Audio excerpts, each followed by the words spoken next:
Um, I want to shift gears a little bit to the Orioles, the other side of the highway. But Yeah. um, I don't know if you saw Zach Lowenberg just signed a Yes. contract with them. Awesome stuff. Yeah, I'm stoked for him. He's been on the coaching staff with the Astros the last couple of years, so another guy we went to high school with is absolutely killing it, which is fun to see. But it's got me thinking about the Orioles. I texted him. I said, "Yo, I'm stoked for you and the Orioles since we're Yeah. getting an asset in him." But Right. yeah. So, what do you think about the Orioles this upcoming year and the next few years with the young core that they have? What do you think they need to do to kind of cross the gap, get to that next level, and really compete in these playoffs? Since they've shown they can do it in the regular season, they've shown they've got the talent, they've got the all stars. What do you think's missing for them to put it all together?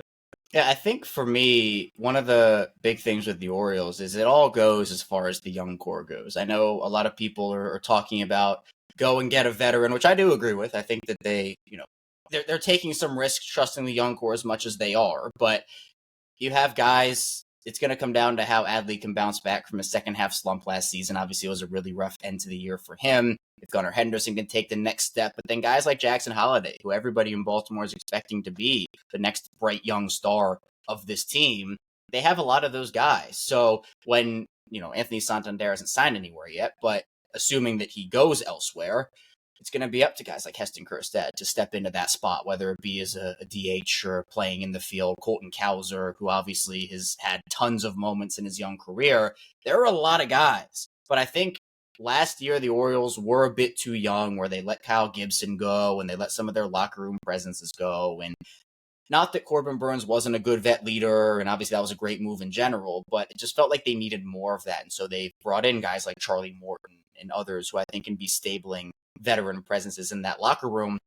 But I think it all kind of goes back to the rotation. I think that's where everybody's kind of worried right now because Corbin's a big loss. I mean, he's one of the best pitchers in baseball. I'm not going to sugarcoat that. And right now on paper, the Orioles are a worse team than they were last season. But that's right now. We could be talking again in July, and everybody that we needed to take steps, if you're the Orioles, they have all done that. So you're saying, okay, well, yes, Corbin was a loss, but now Grayson has gone to another level. And Zach Eflin is still the guy that the Orioles had in the second half of last season. And maybe Cade Povich is in the rotation, and he's taken a step forward. So there's always a balance. And I know that for the Orioles, this is not like their World Series or bust year. They're going to have years to compete after this. And I think for Mike Elias and company, it's about how do we plan out the next 5 years, the next 10 years. It doesn't always work that way. There have been plenty of teams that have had great young cores, and you think, okay, this team's going to run the league for the next 15 seasons, and then they fizzle out after 3 or 4. So in order for the Orioles not to do that,